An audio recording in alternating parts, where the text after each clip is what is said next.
पूरी दुनिया में मशहूर 7 लोगों के आखिरी वर्ड क्या थे, यानी मरने से पहले इन लोगों ने क्या कहा, आइए जानते हैं इस वीडियो में। इस लिस्ट में एल्बर्ट आइंस्टीन और अलामा इकबाल जैसे लोगों के भी नाम हैं, तो चलिए वीडियो शुरू करते हैं। Number 1, Diana princess of Wales. 1 जुलाई साल 1961 में डायना प्रिंसेस का जन्म यूनाइटेड किंगडम के सैंड्रिघम नाम के शहर में हुआ था। अगर आप इन्हें नहीं जानते तो आप किंग चार्ल्स को तो जानते ही होंगे। दरअसल डायना प्रिंसेस ने किंग चार्ल्स से ही शादी की थी। हालांकि ये शादी ज्यादा लंबे वक्त तक तो नहीं चल पाई और दोनों ने डाइवोर्स लेने का फैसला किया। लेकिन डायना प्रिंसेस को एक समय में पूरी दुनिया जानती थी, क्योंकि दुनिया के किसी भी कोने में अगर किसी इंसान के साथ बुरा होता था तो उसके खिलाफ वो आवाज जरूर उठाती थी। और सिर्फ इतना ही नहीं, डायना की मुलाकात एक बार एक एड्स के पेशेंट से हुई थी और डायना ने उन्हें गले लगाकर कहा था कि तुम जल्दी ठीक हो जाओगे। और ये पहला वाकया है जब किसी इतनी मशहूर सेलिब्रिटी ने किसी एड्स के पेशेंट को गले लगाया हो। लेकिन 31 अगस्त 1997 में एक एक्सीडेंट के दौरान उनकी मौत हो गई और डॉक्टर बताते हैं कि इस दुनिया को अलविदा कहने से पहले उनके आखिरी अल्फाज थे कि oh my God what happened. हालांकि बहुत से लोग इसे एक हादसा नहीं बल्कि इसे कत्ल की शक्ल भी देने की कोशिश करते हैं, लेकिन हकीकत ये है कि अपनी खूबसूरती और अपनी काबिलियत के दम पर पूरी दुनिया में अपनी पहचान बनाने वाली डायना अब हमारे बीच नहीं है। नंबर 2, अलामा इकबाल। अलामा इकबाल पाकिस्तान की एक बेहतरीन शायर रह चुके हैं, जिनकी शायरियों को आज भी बड़े प्यार से सुना और सुनाया जाता है। अलामा इकबाल का जन्म 9 नवंबर 1877 सियालकोट पाकिस्तान में हुआ था और शुरुआती पढ़ाई तो इन्होंने लाहौर से पूरी की, लेकिन आगे की पढ़ाई के लिए ये जर्मनी चले गए और वहां से इन्होंने PhD पूरी की। और हैरानी की बात तो ये है कि जर्मनी में ये इतना ज्यादा पॉपुलर है कि आज भी इनके नाम की एक सड़क जर्मनी में मौजूद है। हालांकि 21 अप्रैल 1938 को वो इस दुनिया को अलविदा कह गए। और इंटरेस्टिंग बात यह है कि अल्लामा इकबाल को अपनी मौत से पहले ही पता था कि अब वो इस दुनिया से जाने वाले हैं, इसलिए वो अपने दोस्तों के बीच बैठे और अपने सर पर हाथ रखकर या अल्लाह बोला। उसके बाद उनकी डेथ हो गई और उनकी ये आखिरी वर्ड्स भी थे। Number 3, Albert Einstein. आप में से शायद ही कोई इंसान होगा जो अल्बर्ट आइंस्टाइन को नहीं जानता होगा, क्योंकि साइंस की दुनिया में अगर किसी इंसान का दर्जा सबसे ऊपर है तो वो है अल्बर्ट आइंस्टाइन, जिन्होंने अपने आविष्कारों और अपने दिमाग की काबिलियत से लोगों को जिंदगी जीने का नया तरीका सिखाया है। अल्बर्ट आइंस्टाइन का जन्म 14 मार्च 1879 में हुआ था। ये फिजिक्स के एक प्रोफेसर थे और आज आप और हम जिस एनर्जी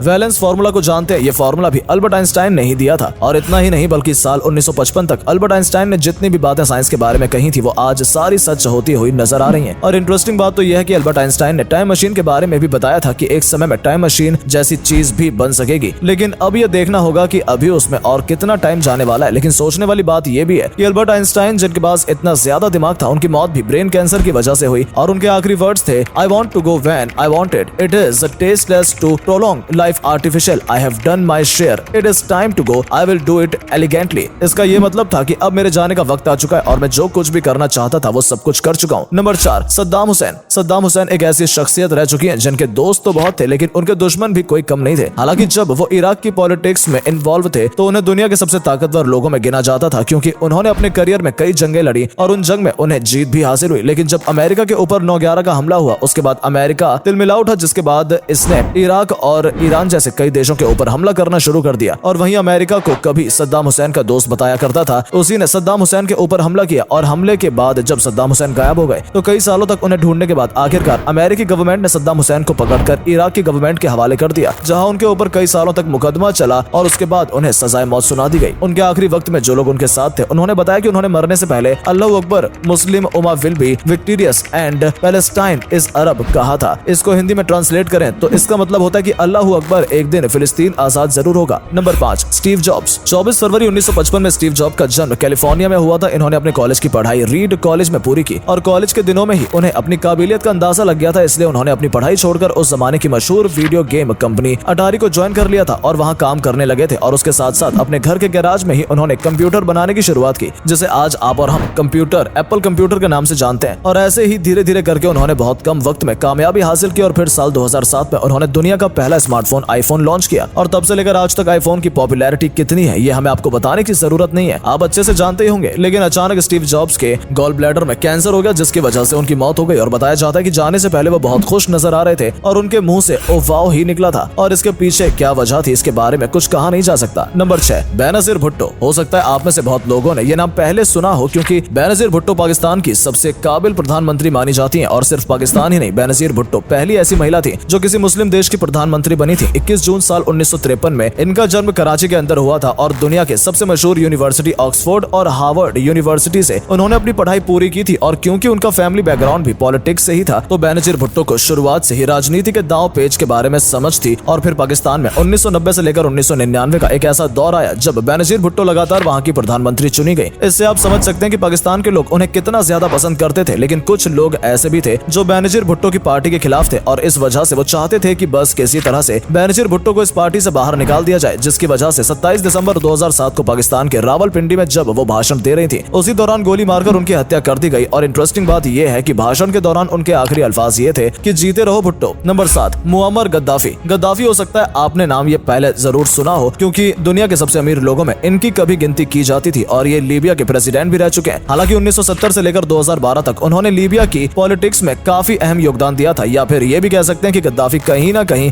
लीबिया देश में तानाशाही से सरकार चलाना चाहता था, क्योंकि जब तक वो लीबिया का प्रेसिडेंट था तब तक लीबिया के अंदर कोई इंसान बिना उनकी परमिशन के कुछ भी नहीं कर सकता था। इस वजह से लीबिया की जनता उनसे काफी नाराज थी और इस नाराजगी की सबसे बड़ी वजह ये थी कि जहां लीबिया के लोग भूखे मर रहे थे, उसी समय उनके घर के बाथरूम से लेकर बेडरूम को गोल्ड से तैयार किया जा रहा था और ये बात लोगों को बिल्कुल भी पसंद नहीं आई, जिसकी वजह से लोग इनके खिलाफ हो गए और एक लंबे संघर्ष के बाद लीबिया के लोगों ने 20 अक्टूबर 2011 को गद्दाफी का कत्ल कर दिया। और आपको बता दें कि ये कत्ल लीबिया के किसी एक इंसान ने नहीं बल्कि पूरी भीड़ ने किया था और मरने से पहले उनके आखिरी वर्ड्स यही थे कि आखिर मैंने तुम्हारा क्या बिगाड़ा है। तो दोस्तों, ये थे दुनिया के 7 ऐसे मशहूर लोग जो किसी समय में पूरी दुनिया में मशहूर हुआ करते थे, लेकिन कुछ लोगों को तो कुछ बातें बोलते वक्त ये अंदाजा भी नहीं था कि ये उनके आखिरी अल्फाज भी हो सकते हैं, जिनमें सद्दाम हुसैन और गद्दाफी जैसे लोग भी शामिल हैं। तो अगर दोस्तों आपको वीडियो पसंद आई या वीडियो के जरिए कुछ जानने का मौका मिला हो तो हमारी वीडियो को लाइक करें, और अगर आप इस वीडियो को फेसबुक पर देख रहे हैं तो हमारे फेसबुक पेज को भी जरूर लाइक और फॉलो करें ताकि ऐसी ही वीडियो आप तक पहुंचती रहे। धन्यवाद।